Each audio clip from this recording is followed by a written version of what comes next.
Hey guys, Gary with Automatic Door and Hardware. In today's video, I'm going to show you how I assembled a 48-inch by 80-inch Ranger VE storefront door.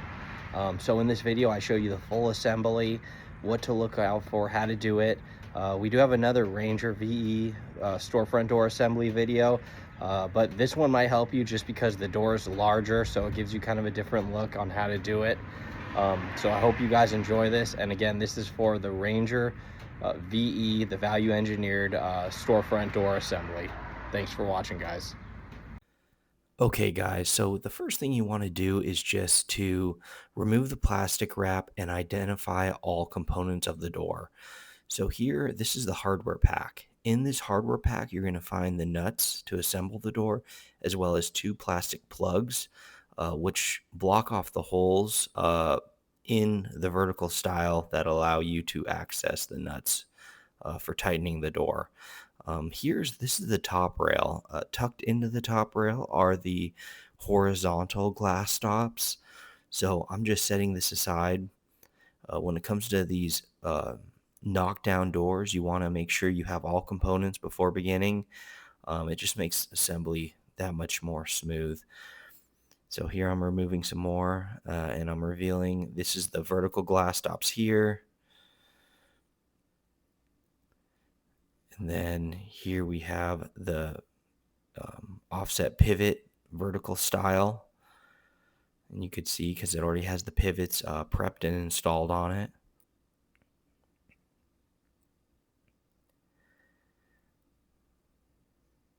And then this is the lock style. If you look closely, you could see the lock cylinder on that. I show a closer view later on. Yeah, there it is. And the hook bolt's already installed in it. So identification is pretty simple. As long as you can identify the pivot hinges and the lock style, it'll be pretty quick. I definitely recommend, installing this on a table or a sawhorse just so that you don't scratch the aluminum, the anodized aluminum.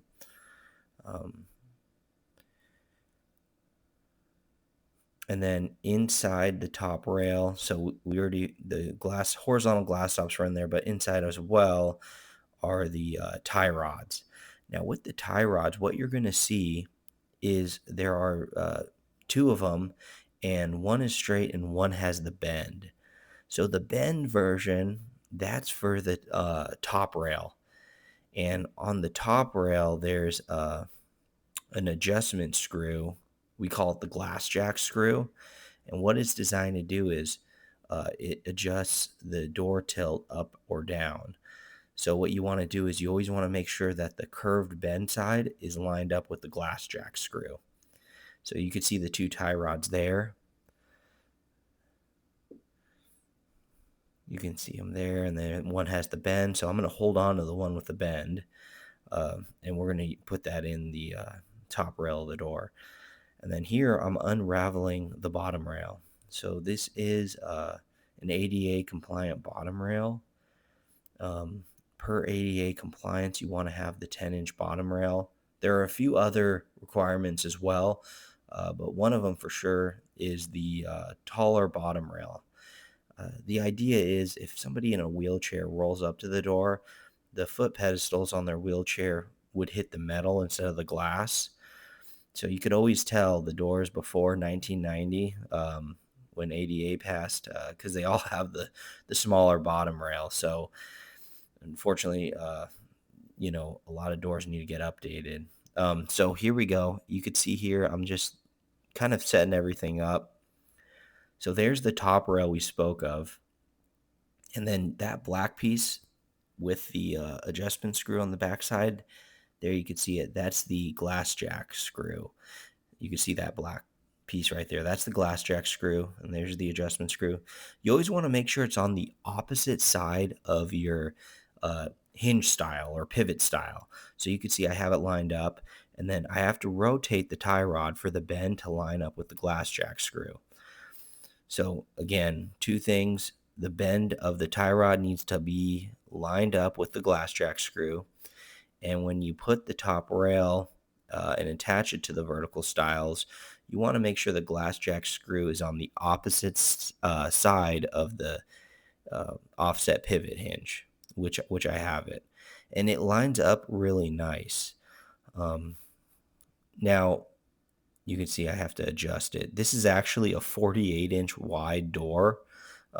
So it's a monster door. It's actually not that tall. It's only 80 inches, but the width of it is quite large. So I end up having to move this just because of the width of it was wider than the sawhorses. So how it works is you're going to have three nuts that you're going to use, and right now I'm just trying to line up the top rail with the vertical stiles. They do line up very nicely. Of course, with this being the wider door, uh, I end up having to relocate it just to make sure I can fit it all through. But what I'm doing is on each vertical stile, there'll be a hole there, and then you just put the tie rod through that hole. So there, I'm doing it there, and it lines up. And then I have to do it to the opposite side as well. But you could see the tie rod through there. And on the side without the hole in the vertical stile, and you'll see that on the other, you'll see that on the hinge pivot stile. The hinge pivot stile is the one with the bored holes. That's why we include the plugs. But on the lock style, there are no bored holes on the side. So you have to put the nut on that tie rod. Once you start it, it's pretty easy. But that's the tightest side, is this side here, the lock style side. So I have the nut on there, or I'm still working on it actually.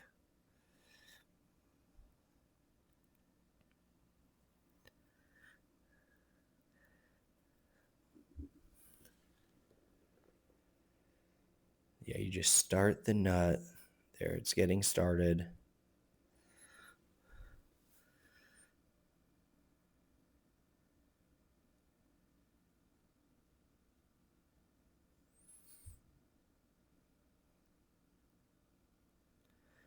There, it's fully started. Then I could slide the top rail onto the lock style.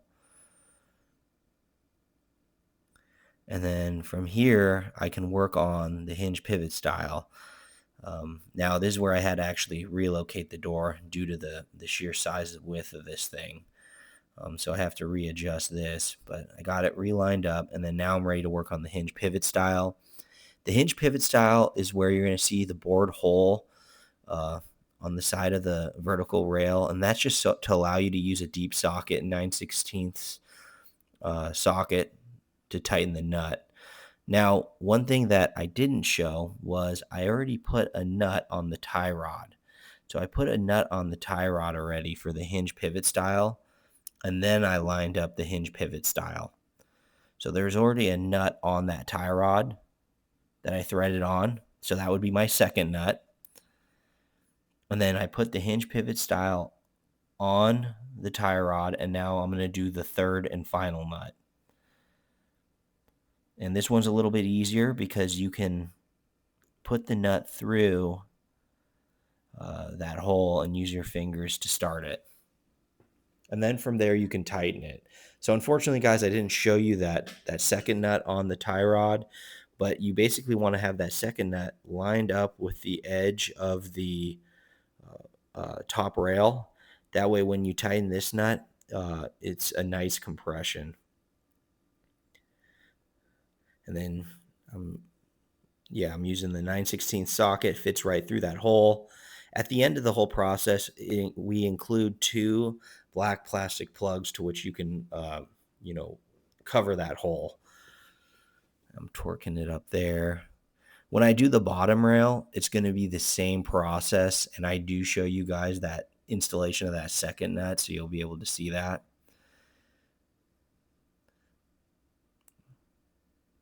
Yeah, and when you tighten it, you just want to make sure the rail is fully seated on the vertical stile, and it's all precision cut. So when you do tighten it, there are no gaps or anything. It looks really, really nice.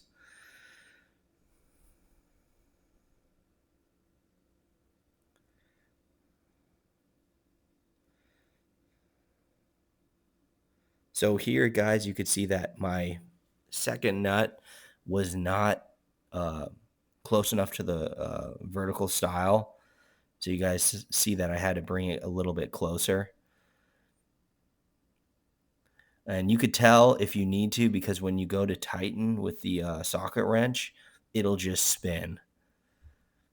So there, I had to adjust it. So I put the nut back on.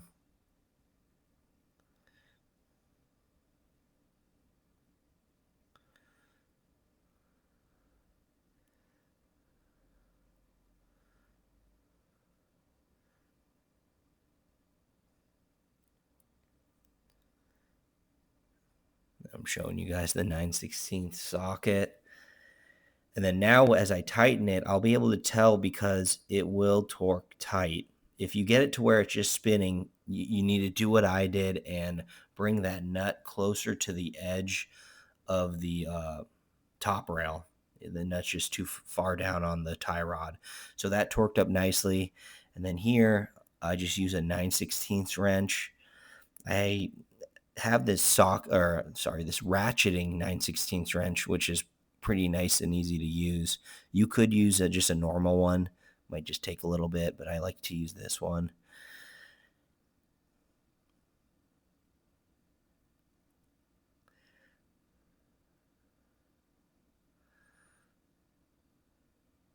There we go, and I'm tightening that down.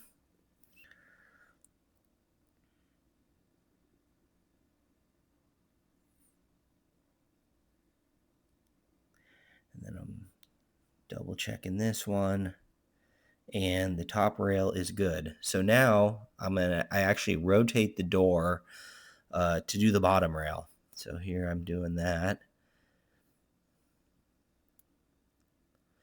And the bottom rail is pretty simple. On these ADA compliant doors, you always have the taller bottom rail. So it's pretty easy to identify compared to the top rail. In the event, for some reason, you have like an interior non-ADA door, you can still tell between the two rails because of that glass jack screw, if you guys remember. So what I'm doing here is, if you look at this, I have a plastic sort of shim insert to which the glass will set on. And you could see it right there, that black plastic piece at the top of the bottom rail. You always want to make sure that is on the hinge pivot side. So that's what I did there. You can see that there. And then I put the tie rod through, and it's the same process. So right now on the lock style, the one without the bored hole for the socket, all I'm doing is I'm starting that nut on there. And you want to make sure you start at a good ways. You don't want to do too much, because then the rod won't have enough length to go through the other vertical style on the other side. So I start it to where it's a couple threads, to where it's fully threaded, and there's even a couple extra threads above the nut. And then you just push this tie rod through this side. Everything lines up.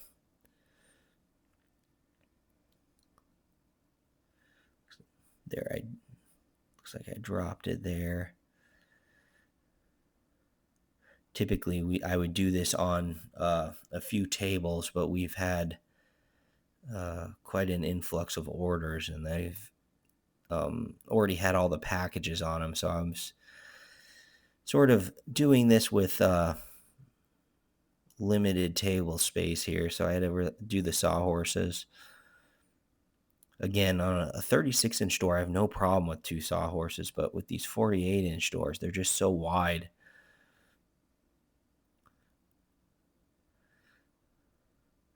And I'm pulling the hardware out of my pocket. You know, when I do these door assemblies, I always end up putting the hardware in my pocket and tools in my pocket. And by the end of the job, I'll find that, you know, I have 2 or 3 tools in my pocket and whatever extra hardware that that I'm left with. Here you can see I'm now putting that nut on. And again, the key is placing that nut on the tie rod so it's about even with the edge of the horizontal rail. So that's what I'm maneuvering there.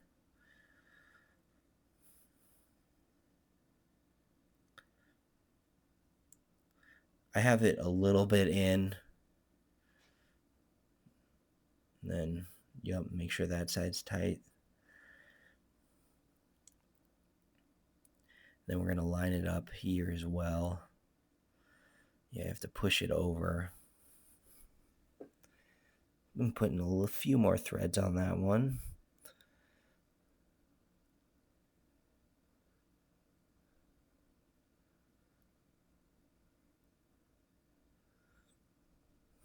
Okay, and then from here I can use that final nut there. So there's 3 nuts for the bottom and 3 nuts for the top rail.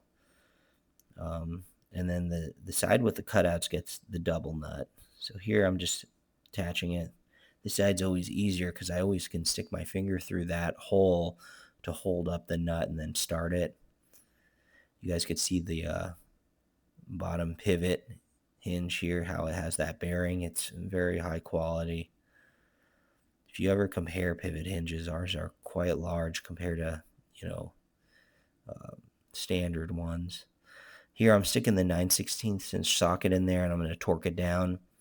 Again, you should be able to torque this down really well. It should not be spinning. If it is spinning, just simply adjust that second nut closer to the edge of the horizontal rail. There, I got it torqued down, and then finally I torque this down. And then that will wrap up the door assembly video.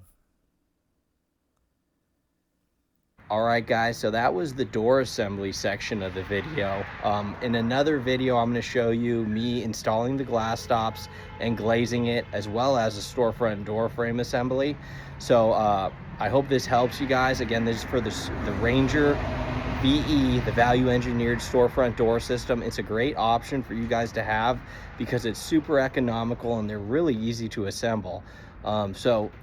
Keep that in mind. Now, if you don't want to have to assemble the door yourself, we also offer our Ranger HD system, which is welded together and is already pre-glazed. So that's also available. So I hope this has helped you guys in terms of understanding how to assemble this larger type of storefront door. All storefront doors can be purchased at autodoorandhardware.com. We quote customers all the time. Send us pictures, pictures of what you need or your idea of what you need, or if you're replacing, we're happy to help. We also have a door wizard where you can build your own storefront door if you're more of a visual person. So I hope this helps, guys. It's all available at autodoorandhardware.com. Give us a call, text us, email us. We're happy to help. Thanks for watching.